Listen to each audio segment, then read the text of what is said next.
Hey guys, tonight we begin with something very dangerous. Beauty standards. So before you get comfortable, take a moment to like the video and subscribe. But only if you genuinely enjoy what I do here. And let me know in the comments where you're tuning in from and what time it is for you. It's always fascinating to see who's joining us from around the world. Now, dim the lights, maybe turn on a fan for that soft background hum. And let's ease into tonight's journey together. Rome's love affair with blondes didn't begin in a salon. It began on a battlefield. When Roman legions marched north into Gaul and Germania, they expected to find barbarians covered in mud. What they actually found were towering men and women with skin pale as marble and hair like sunlight. The Romans, who'd spent centuries perfecting the art of arrogance, suddenly discovered something they didn't have: natural blonde hair. To a Roman soldier, these northern tribes were terrifying and fascinating. They screamed, drank from skulls, and somehow still managed to look annoyingly radiant while doing it. Reports from the front lines read less like military dispatches and more like jealous fashion columns. The enemy has golden hair. Stop. It shines in battle. Stop. Send bleach soon. The admiration turned into a business. Every war leaves behind spoils, and for Rome, that now included hair.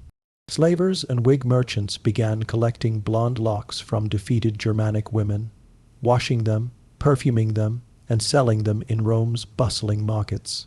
It was the ancient world's first luxury brand, authentic barbarian blonde. Owning one of these wigs became the ultimate status symbol. Senators' wives strutted through marble courtyards wearing golden curls that used to belong to someone who tried to kill their husbands. Fashion in Rome was always a little ironic and occasionally war crime adjacent. The poor tried to keep up, of course. Those who couldn't afford imported hair resorted to home-made bleach made from ash, vinegar, and goat fat. A combination that promised beauty but delivered chemical warfare on the scalp. Ancient graffiti suggests the results ranged from radiant gold to patchy despair. Predictably, Rome's poets had opinions. Oid never one to miss a scandal.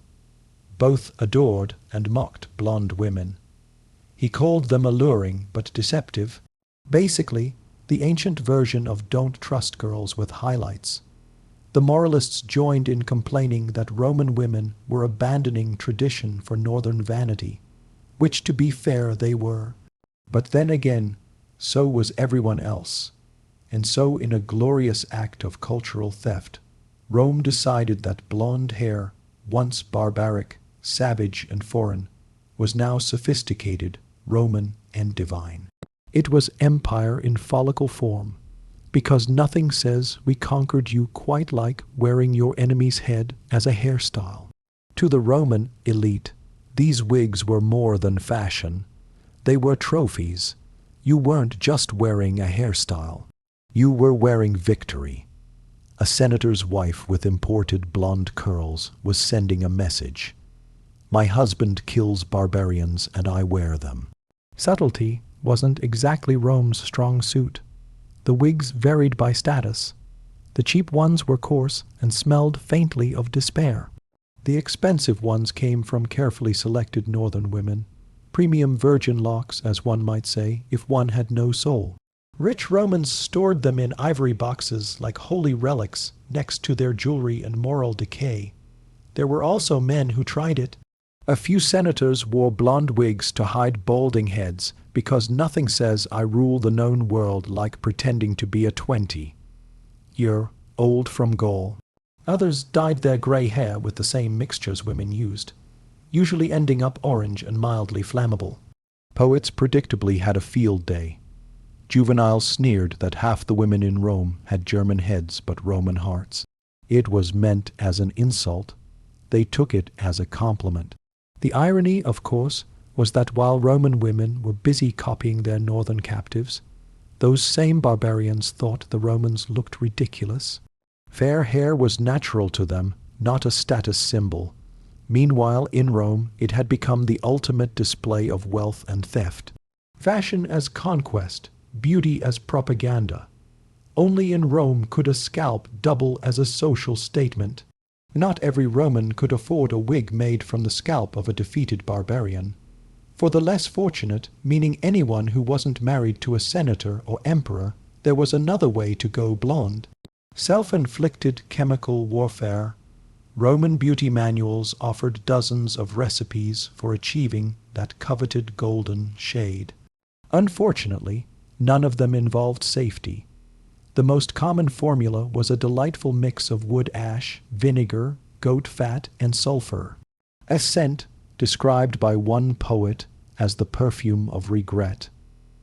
It worked by burning the hair until it surrendered. Women would sit in the sun, heads slathered in this sizzling paste, hoping to look divine and instead emerging like singed scarecrows. Some even imported powder from Germany called Sappho, rumored to lighten hair without pain. It didn't. It just cost more. Romans being Romans, this only made it more popular. Wealthy women competed to see who could achieve the palest shade of blonde without complete scalp collapse. The look became so fashionable that bald patches were considered a minor inconvenience. Proof that you were committed to beauty. Public baths were filled with women gossiping about who had the best hairdresser, whose wig line was crooked, and who smelled faintly of goat. Stylists were treated like miracle workers, and some became minor celebrities. The best ones could bleach hair without visible trauma, a rare skill in a world without gloves or conscience. Of course, the men had opinions. Roman poets loved to praise golden-haired maidens while also mocking them for using dye. It's the oldest trick in the misogyny handbook. Invent the standard, then insult women for trying to meet it. Oid the eternal flirt warned lovers to avoid the false blonde. Naturally, this advice came from a man who once got exiled for inappropriate behavior. Meanwhile, the smell of burnt sulfur and vinegar drifted through the streets of Rome like an invisible sign of ambition. Every shining head of hair had a story, usually one involving mild poisoning and several days of headache. It was vanity, devotion, and chemical warfare rolled into one. The price of beauty in a city where appearance mattered more than comfort, and where fashion was literally a contact sport. If there was one man in ancient Rome who truly understood the chaos of blonde ambition, it was Oid, poet, gossip, and self-proclaimed expert on romance, beauty, and bad decisions. In a city where everyone pretended to be virtuous and failed spectacularly, Oid stood out by admitting it. His Ars Emuria, The Art of Love, was less a poem and more a guidebook for flirting, seduction, and strategic insincerity.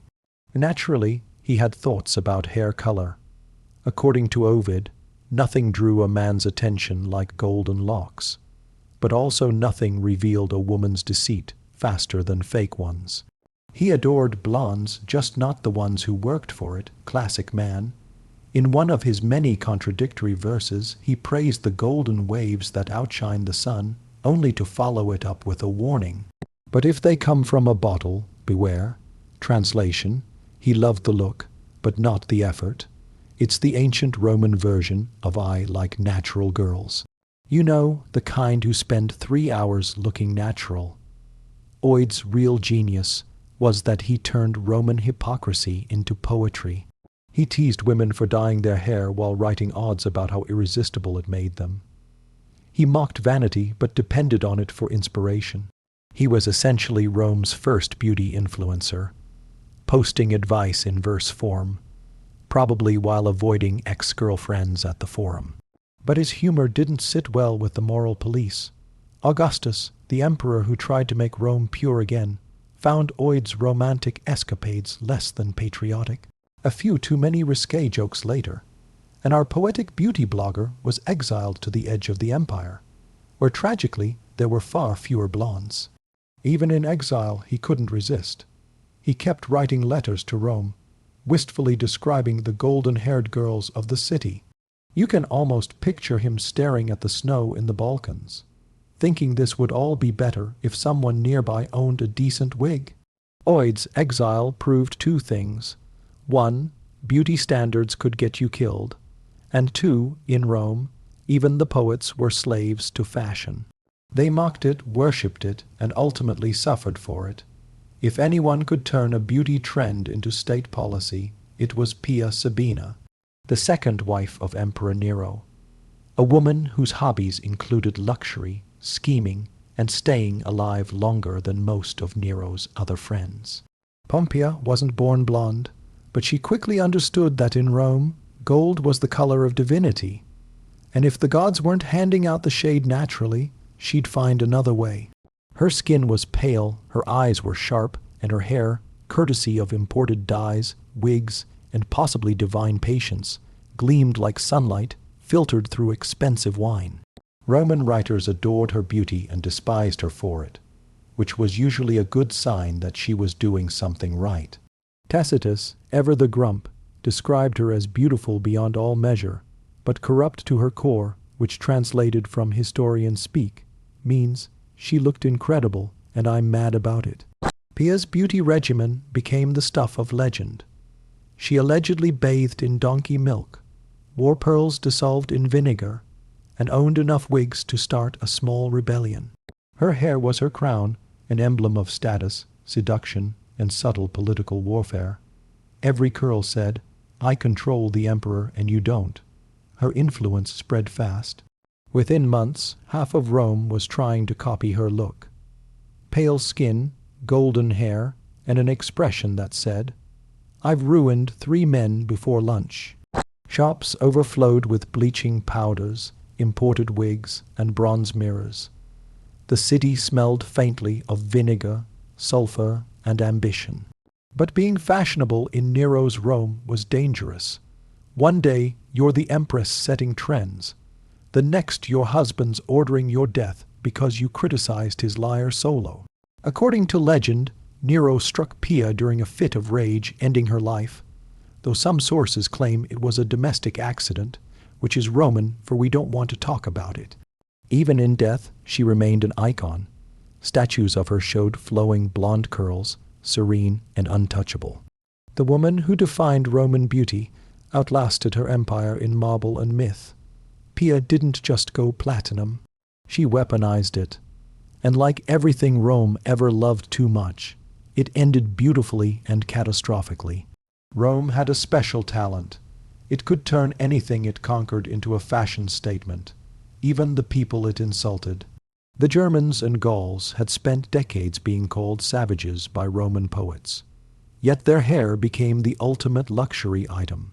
Civilization, it seems, was only a matter of who wore whose scalp. The irony didn't go unnoticed. To the average Roman moralist, that eternal species of man who disapproves of everything, blonde hair represented corruption, moral decay, and a worrying amount of German influence. To the average Roman woman, it represented fabulousness. It was a cultural paradox in perfect Roman form. Blonde hair was barbarian but irresistible.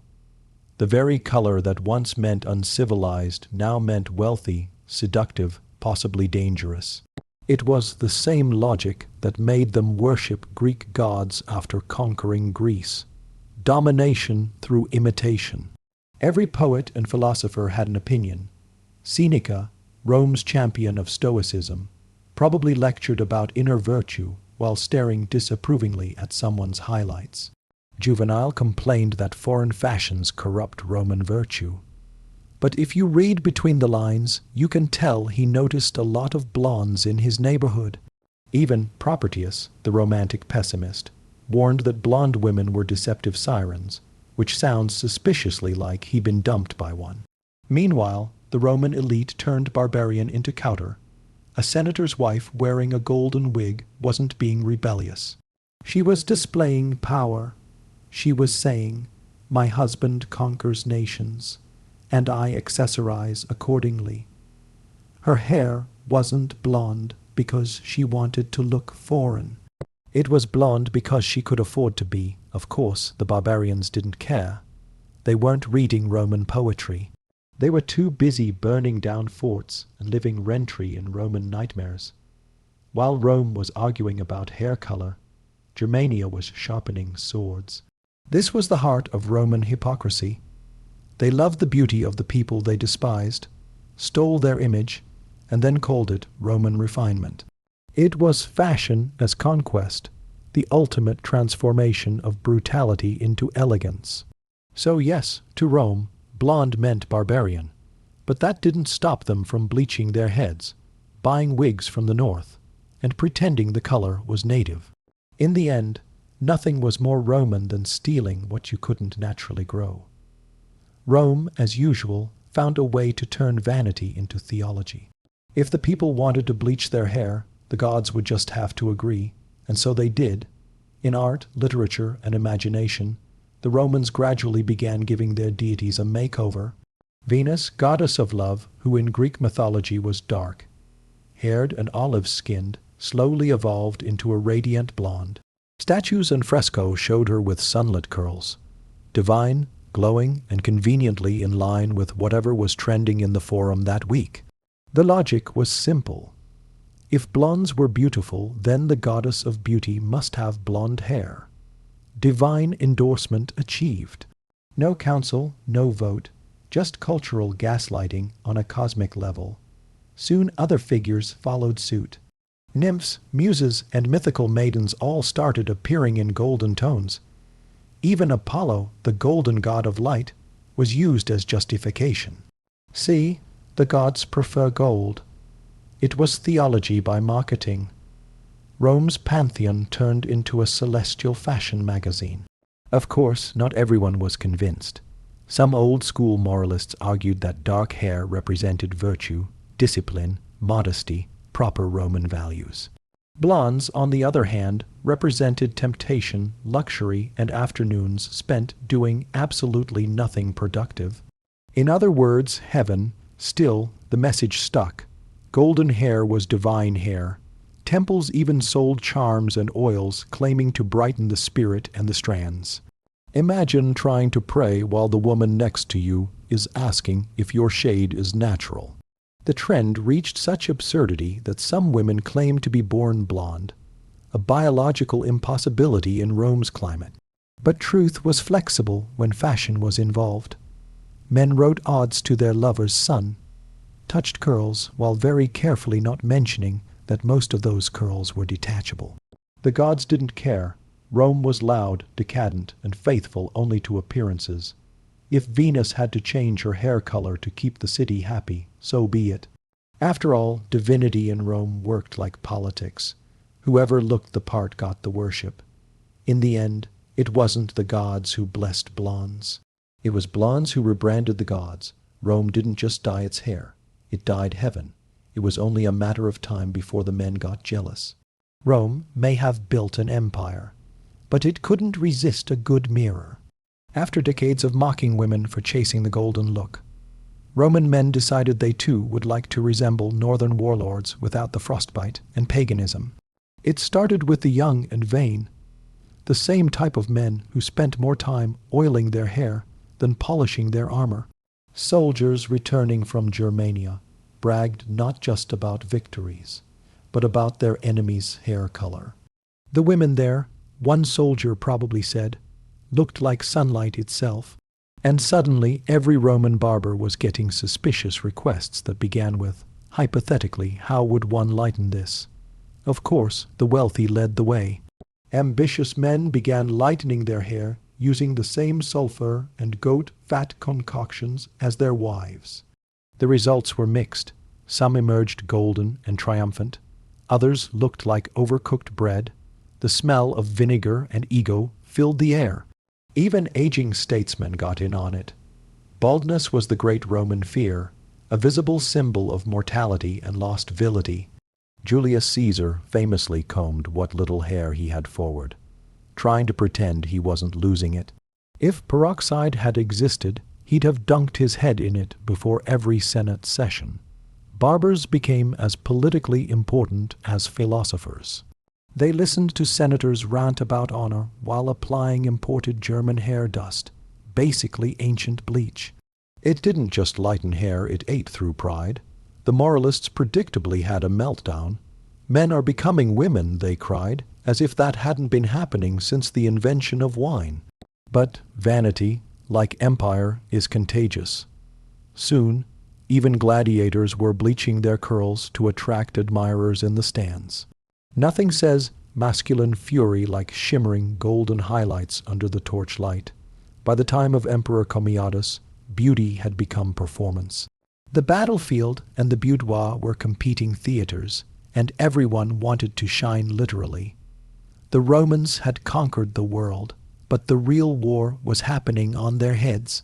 In the city that claimed virtue came from discipline, half its citizens were secretly soaking in vinegar just to look more barbarian.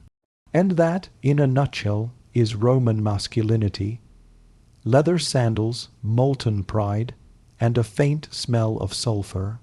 Every empire eventually figures out how to turn sin into spectacle, and Rome, ever the overachiever, did it better than anyone.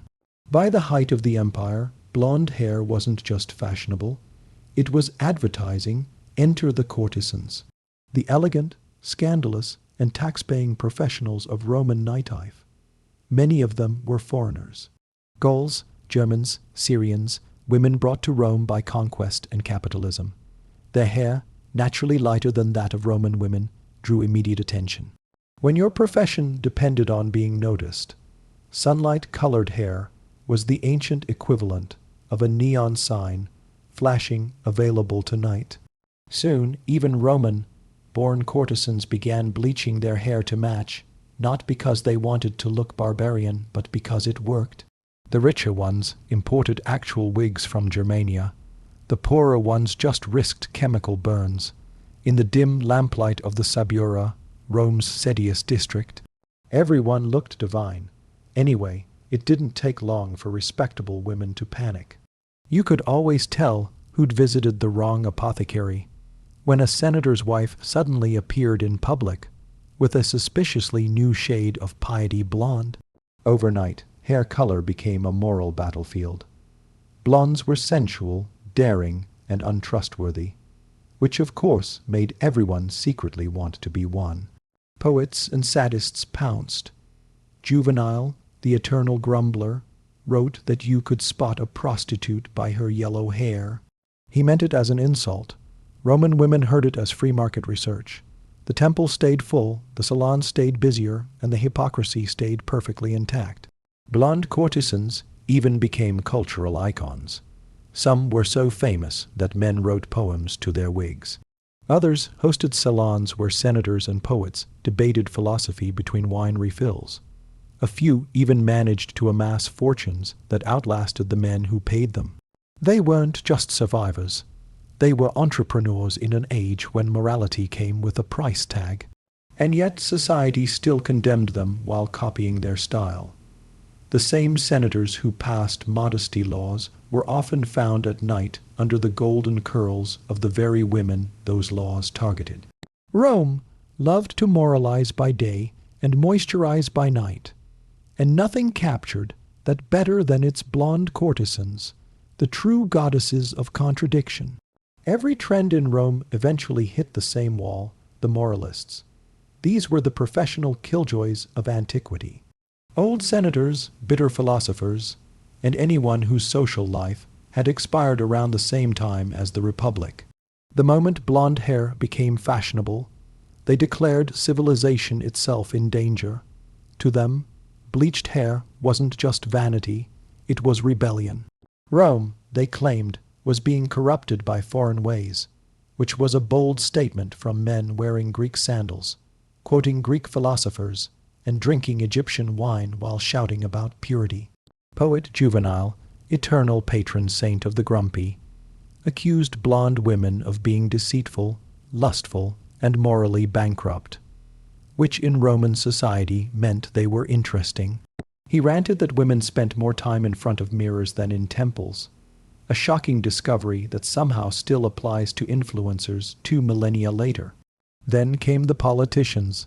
Moral laws were passed to restore traditional Roman virtue. Women were urged to stay modest, avoid luxury, and definitely not wear the hair of dead Germans on their heads, which naturally made everyone want to do it more. Every decree from the Senate was followed by a spike in wig sales. Nothing sells like disapproval. The panic spread through the streets. Husbands blamed blonde dye for marital ruin.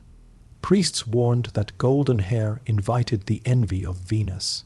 And conservative writers claimed that Rome's downfall would come not from barbarians at the gates, but from blondes in the bedroom.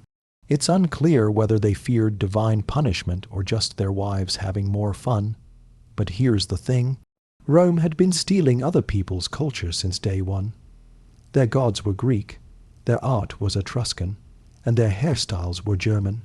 So when they screamed about foreign influence, what they really meant was, we hate not being first.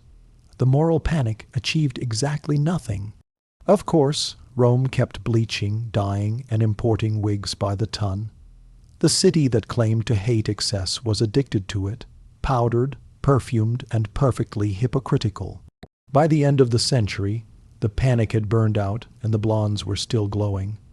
Because in Rome, nothing lasted forever except fashion trends and irony. By the early empire, hair had become more than fashion. It was politics.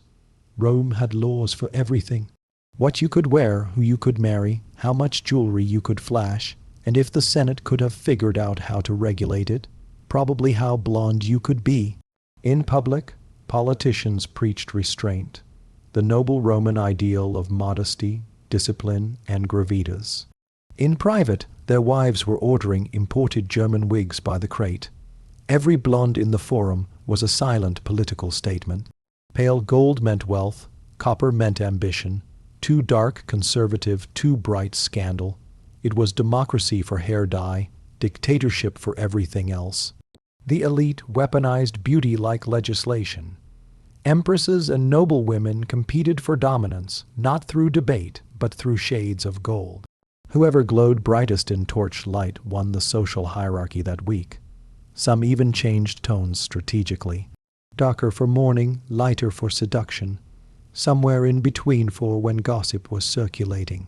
It was less about romance and more about optics, which ironically describes Roman politics perfectly. Even men joined in the game. Senators mocked women for vanity, while secretly hiring barbers to refresh their curls before major speeches. The same men who lectured about virtue spent hours plucking gray hairs with tweezers made of silver.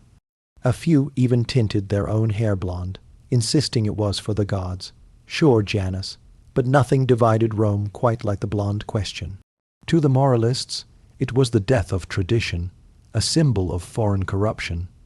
To the aristocrats, it was elegance itself, proof that even barbarian beauty could be conquered and domesticated. To the average citizen, it was just another thing rich people ruined. Hair color became shorthand for class, virtue, and vice. Dark meant beautiful, blonde meant dangerous, but danger, as Rome knew too well, was addictive. By the 1st century, you could walk through the city and raid its entire social structure just by looking at people's heads. Every curl, wig, and powdered strand told a story of ambition, lust, or pure survival. In the empire that ruled the world, the real battlefield wasn't fought with swords. It was fought in front of the mirror. If Rome had a national symbol, it wouldn't be the eagle. It would be a blonde wig. By the height of the empire, hair had become an export, an industry, and occasionally a war crime. The trade in wigs was so massive that entire supply chains existed just to keep Roman vanity satisfied. Blonde hair came mostly from Germania, where donations were rarely voluntary. Captives were shorn like sheep, their hair sold to merchants who washed it, perfumed it, and shipped it to Rome in bundles. It was the first recorded instance of imperial capitalism powered by other people's follicles. A really fine wig could cost more than a small farm, which incidentally was often how it was paid for. Aristocrats flaunted their authenticity with hair that once screamed in another language. Owning one wasn't about beauty. It was about ownership. Rome didn't just conquer people, it wore them. The upper classes competed for the softest texture and the lightest shade. One senator's wife supposedly had her slaves polish her wig daily with olive oil and wine, because barbarian hair should learn Roman refinement. That's not metaphor. That's an actual quote from a woman who would have made a terrifying lifestyle influencer. Wigs weren't limited to women. Actors wore them on stage. Gladiators used them in comedic performances. Some men even had wigs dyed darker to disguise bald spots. A bold senator buying a wig made from a barbarian woman's head. That's not just fashion, that's performance art. Inevitably, Rome tried to regulate it. Edicts were passed forbidding excessive luxury, which in translation meant, "You're spending more on your head than my entire army's budget." Naturally, nobody listened. When it came to wigs, even Stoics had weak spots. By the 2nd century, there were entire neighborhoods in Rome devoted to hair, stylists, wig makers, dialers, and merchants who could match your scalp tone to your political ambitions. The city buzzed with gossip, perfume, and ambition disguised as blonde curls. Rome might have ruled the world with its legions, but it conquered fashion with scissors. Each wig was a silent victory, a portable monument to empire, vanity, and the eternal Roman art of turning someone else's suffering into style. Every empire eventually fades, and in Rome, even hair trends had a fall of their own. By the 3rd century, the blonde obsession that had burned through baths and boudoirs finally began to lose its shine. The golden curls that once symbolized seduction and superiority started to feel well par. Part of it was practical. The Roman economy was in ruins. The frontiers were collapsing, and importing authentic German hair became complicated when the Germans were busy storming your borders. It's hard to maintain your highlights when your empire is on fire. Fashion, like power, follows whoever's winning. As trade shifted eastward, so did taste. Suddenly, the Roman elite found themselves fascinated by darker, exotic beauty from Syria, Egypt, and Persia. Olive skin, heavy perfumes, and black curls became the new standard. A subtle message, perhaps. We've looted enough blondes. Let's diversify, of course. Some diards refused to move on. You could still spot the occasional senator's wife clinging to her blonde wig like it was the last torch of civilization, the ancient equivalent of wearing last season's Gucci to a funeral. Poets mocked them mercilessly. "She still bleaches," wrote one, as if Rome were not already pale enough. Brutal, the wig markets dried up. The chemical recipes for bleaching were still known, but fell out of favor.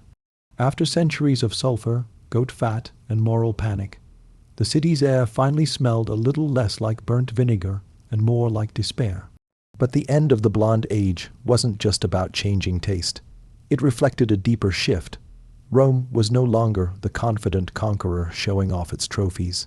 It was a tired empire, brittle, uncertain, and turning inward. Vanity requires stability, and the 3rd century had neither. By the time of Emperor Diocletian, even the laws against luxury felt pointless. There wasn't enough luxury left to ban. Rome's blonde dream had turned gray, literally and figuratively. Still, the memory lingered. Statues, fresco, and poetry preserved the myth of golden-haired divinity. And though the dye pots were empty, the idea that power and beauty were the same color never really died. It just went dark for a while, waiting for the Renaissance to rediscover the bleach. Rome may have fallen, but its vanity survived like a well-preserved wig in a sealed tomb. Empires crumble, languages die, religions evolve, but the myth of the blonde goddess, that one had eternal life. When Europe finally dragged itself out of the Dark Ages, someone dusted off a few Roman frescoes and said, "Ah, yes, this. Let's do this again." Renaissance artists, ever faithful to old ideas disguised as innovation, resurrected the Roman blonde ideal. Venus reappeared on canvas, glowing in pale gold, lounging on seashells, and looking suspiciously well-conditioned for a woman born from seafoam. Botticelli's Birth of Venus could have just as easily been titled the return of the Roman beauty standard.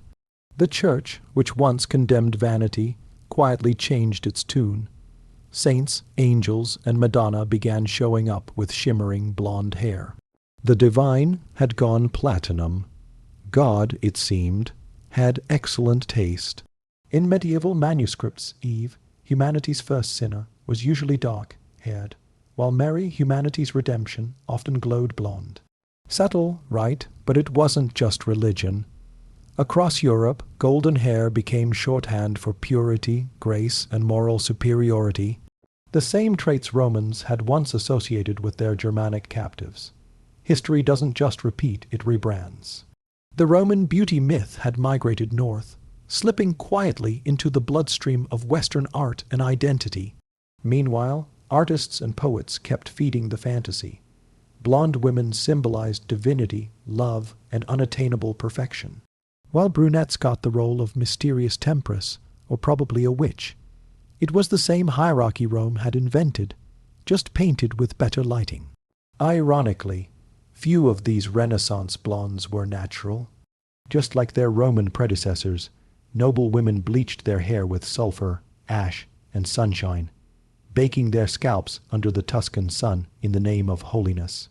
The methods hadn't improved, only the marketing had. The Romans might have been gone for 1,000 years, but their influence still sparkled in every gilded portrait and perfumed salon. They'd managed the impossible. They'd colonized beauty itself, because while Rome's empire crumbled into dust, its idea of what divine looked like kept shining, eternal, golden, and just a little bit fake. In the end, Rome's love affair with blondes wasn't really about hair. It was about power, the kind that shines on the surface while something darker stirs underneath. Every curl, every wig, every cauldron of sulfur bubbling in a courtyard was an act of imitation, envy, and empire. The Romans didn't just want to look beautiful, they wanted to own beauty. And when they couldn't create it naturally, they imported it, conquered it, and wore it on their heads like a victory crown. Blonde hair became a symbol of Rome's favorite pastime, turning what was foreign into what was Roman. The same hands that built roads and aqueducts were busy stirring bleach and goat fat, desperate to copy the very people they called barbarian. It was never just vanity, it was identity theft on a civilizational scale. The empire didn't merely expand across geography. It expanded across aesthetics. To look Roman was to embody dominance, and to embody dominance was to look however Rome decided power should look this week. In a way, the blonde craze revealed everything about the empire. Its insecurity, its appetite, and its genius for hypocrisy.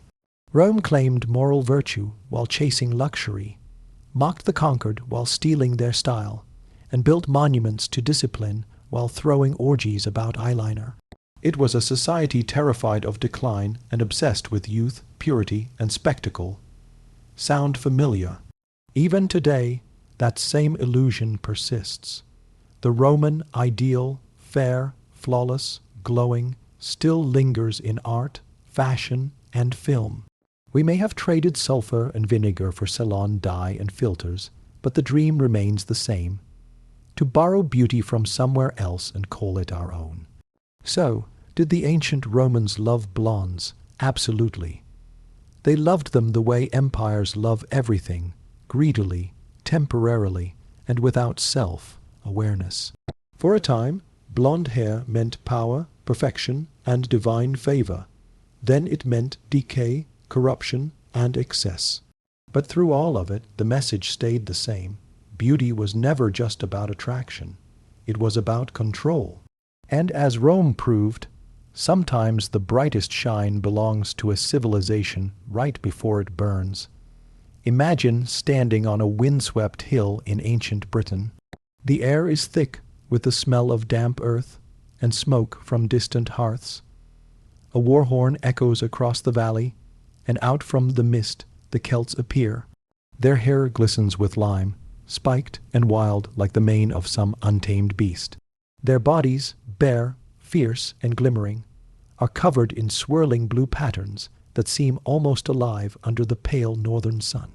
These are the Picti, as the Romans called them, the painted people. To outsiders, the blue dye was barbaric, a savage attempt at intimidation.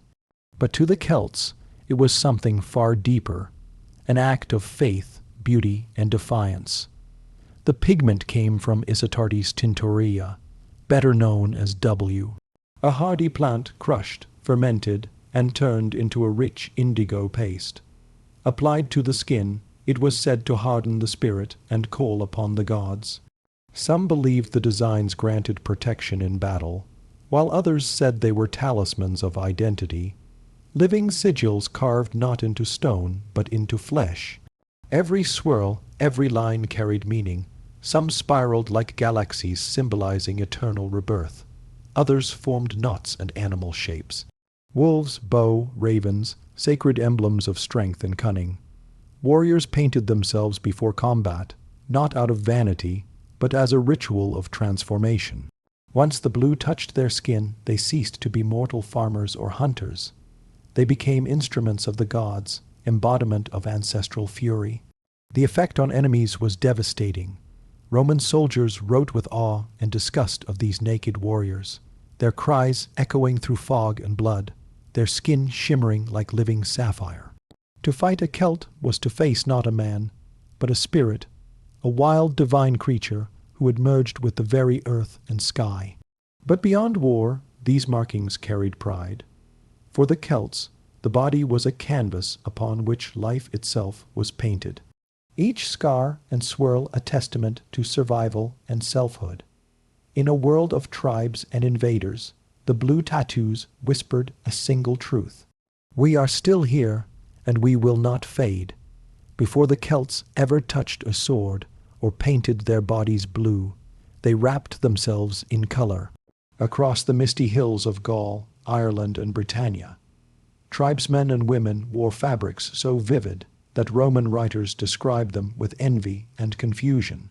These were not drab tunics or simple hides. Celtic clothing was an explosion of pattern, plaids, stripes, and checks woven from dyed wool. Each hue representing clan, rank, or spirit. To the Celts, fashion was not vanity, it was identity made visible. Wool was their canvas and nature their palette. They used plants, roots, and minerals to create deep reds from madder, greens from moss, purples from heather, and yellows from saffron. The brightness of a cloak was a mark of pride. To appear dull was a kind of spiritual laziness. A chieftain's mantle might shimmer with golden threads fastened at the shoulder with a gleaming bronze brooch, while warriors wore cloaks lined with fur for both warmth and intimidation. Even common folk took care to present themselves as part of the world's living tapestry. Their garments flowed, loose, layered, and designed for movement. Tunics reached the knees for men and to the ankles for women. Cloaks were clasped not only for protection, but for drama. A swirl of color in the wind could announce one's status long before one's voice could. Every pattern told a story of family, tribe, or the gods they served. The famous Celtic brat, a rectangular wool cloak, was as essential to their identity as the sword or the harp. Foreigners saw wildness, the Celts saw harmony. Each knot and stripe echoed the twisting vines of their art. The spirals carved into stones, the endless cycle of life they warped. To them, beauty was divine order, and dressing boldly was a form of worship. Their clothes, like their tattoos, blurred the line between the sacred and the everyday, and when they painted their skin with woe, the patterns often mirrored their woven designs, as if their bodies themselves had become part of the same living fabric. In Celtic culture, to be clothed or painted was to be known, to carry your world on your skin. If fabric spoke of tribe and color marked the spirit, then metal was the Celts' language of pride. Jewelry wasn't mere decoration. It was status, protection, and faith forged in fire. Archaeologists still unear to torques, bracelets, and brews from burial mounds. Their curves elegant, their designs intricate enough to rival any Greek artisan.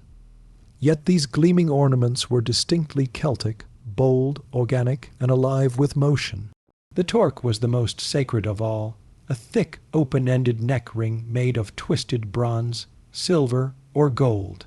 It was worn by chieftains, warriors, and sometimes even gods in sculpture. To wear one was to declare yourself part of a divine lineage, a being closer to the other world. The weight around the neck wasn't just physical. It was symbolic of duty and power.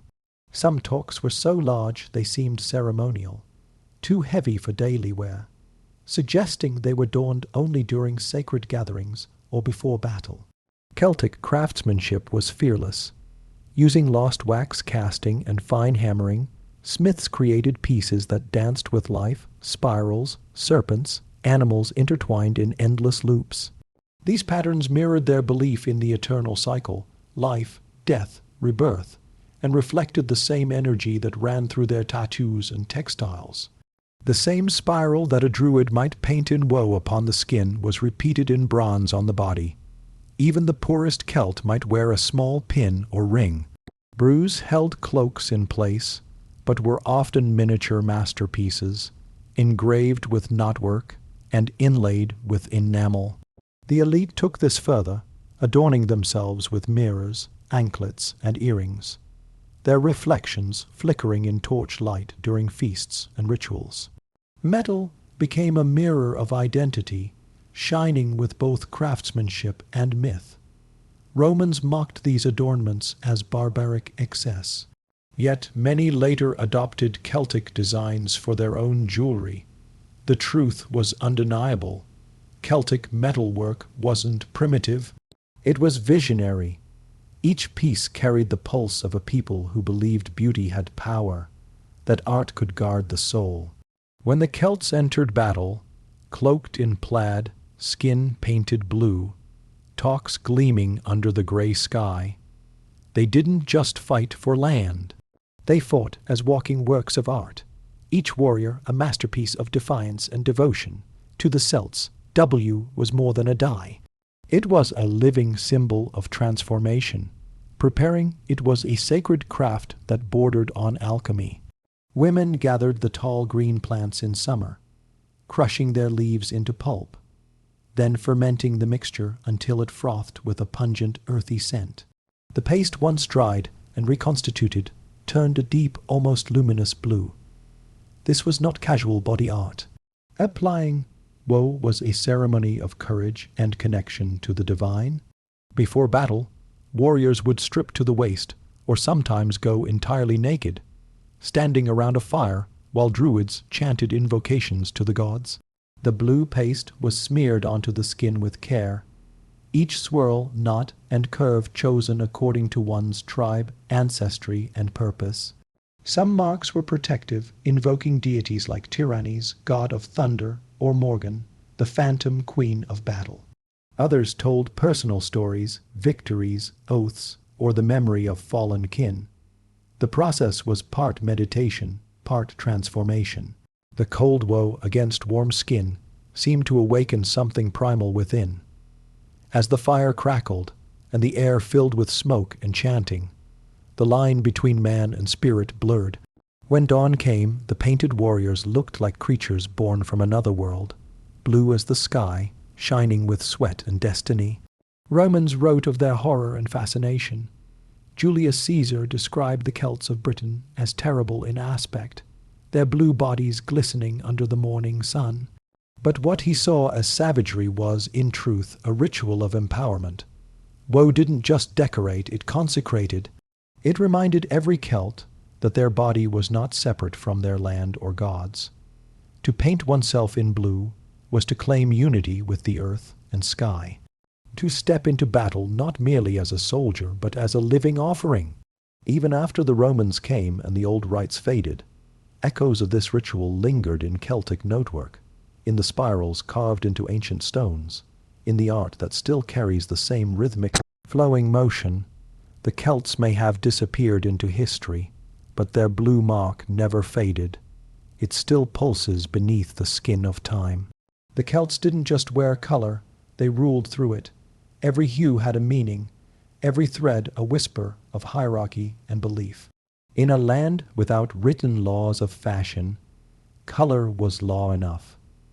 To wear certain shades was a privilege earned, not chosen.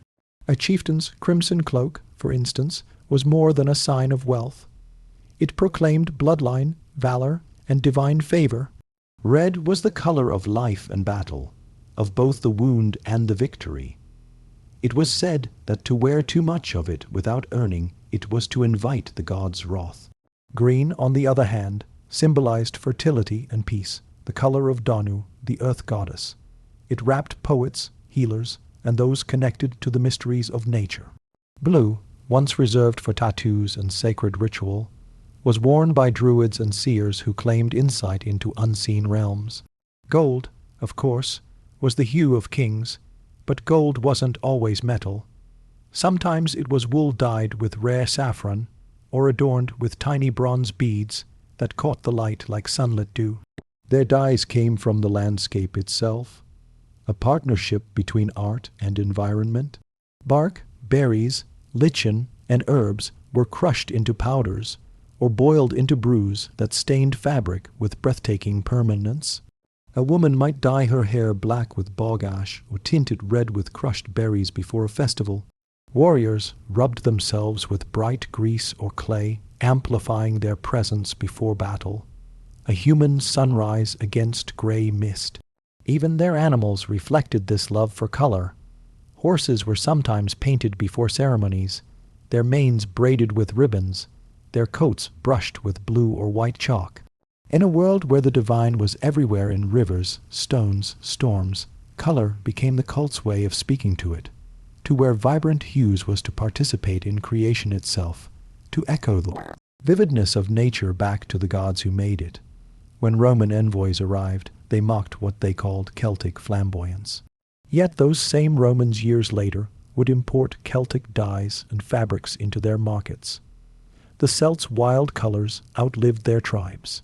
They stained the imagination of Europe itself long after the W had faded from their skin.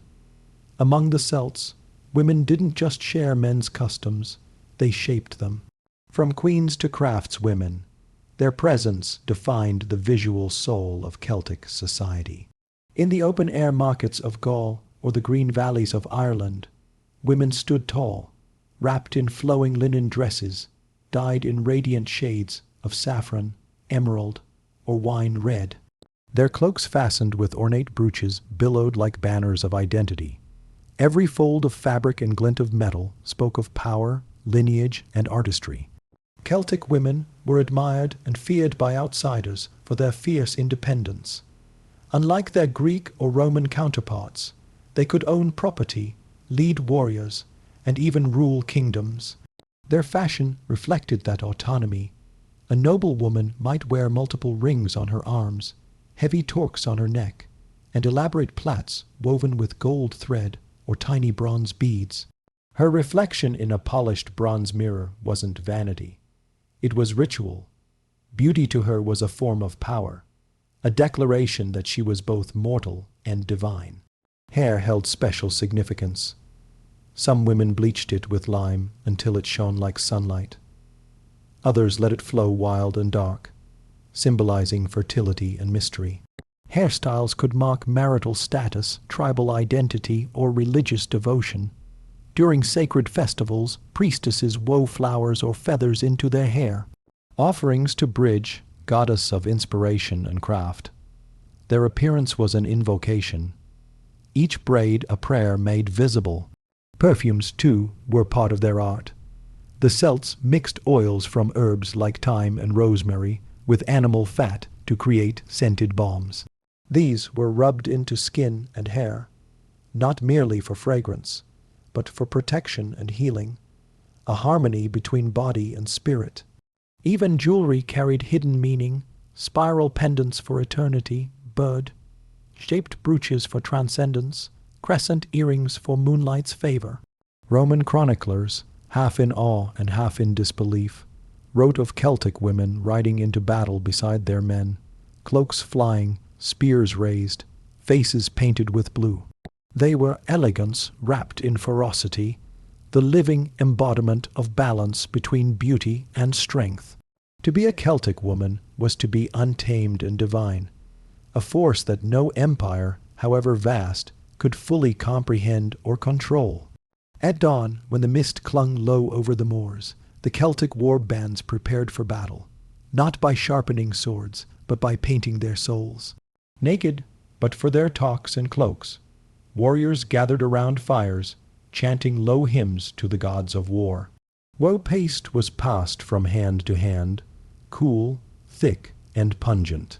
They smeared it across their chests, faces, and limbs in spirals and sigils, mocking themselves as living weapons to a Roman legionary facing them. These warriors looked less like men and more like spirits conjured from the earth itself. The blue skin was not just for show. It was armor of belief. The Celts thought woe could harden the flesh, making them impervious to pain. More importantly, it was psychological warfare. Imagine standing in formation, seeing an army of half-naked men charging through fog, their bodies glowing blue, their hair spiked with lime, screaming war cries in a language older than the empire itself. The Romans wrote that their courage was unnatural. They laugh at death, one soldier recorded, as if it were a feast. Each mark of woe carried purpose. Some warriors painted their faces with jagged lines meant to summon lightning. Others drew circles to symbolize the sun's eternal return. Before battle, druids would anoint them, blessing the paint with sacred ash or the smoke of burning oak. The transformation was total, a merging of human and divine. By the time they marched, each man had ceased to be merely himself. He was the embodiment of his ancestors, his tribe, his gods. The Celts also believed that dying painted in WD ensured a noble afterlife. To fall in battle unmarked was shameful, a sign that one had not truly offered oneself to the divine struggle. In blue they were both beautiful and terrifying, artists and warriors in equal measure. Even after defeat, their enemies could not forget them. Roman poets immortalized their azure warriors, their blue ghosts of the north. The woe stains lingered even on the corpses, as if the paint refused to surrender to death. Through pigment and courage, Celtic warriors achieved what every man craves: immortality, not in body, but in memory and myth. Behind the Celts, vibrant appearance and symbolic tattoos, stood a silent guiding force, the Druids. They were not merely priests, but philosophers, healers, and keepers of cosmic order. To them, fashion, color, and markings were not trivial aesthetics, but sacred geometry, the visible echo of the unseen world. The spirals, knots, and animal motifs that adorned Celtic bodies and clothes mirrored the Druids' teachings of balance and eternal return. Before any great event, a coronation, a harvest, or a battle, Druids would bless the dyes and pigments. They burned oak leaves and mistletoe, chanting in the old tongue while smoke drifted through the encampments. Blue W and crimson matter became sanctified through ritual, believed to channel divine energy into whoever wore them. A warrior's tattoo might be designed by a druid's hand, each line calculated to align with lunar phases or ancestral totems. In this sense, art was magic, and the body was its altar. Druids viewed adornment as a dialogue with nature. They taught that gold captured the sun's spirit, silver embodied the moon, and bronze held the breath of the earth. When a cult clasped a golden torque around their neck, they were not merely decorating themselves. They were wearing a piece of cosmic order, binding themselves to the rhythm of the universe. Even clothing dyes followed the same logic: green for rebirth, red for transformation, blue for wisdom. In festivals, Druids themselves wore robes dyed white with chalk or gray with ash, symbolizing purity and transcendence. Some accounts describe them weaving threads of mistletoe into their hair or painting runes across their arms during sacred gatherings. To the uninitiated, it looked theatrical. To the Celts, it was the living expression of faith.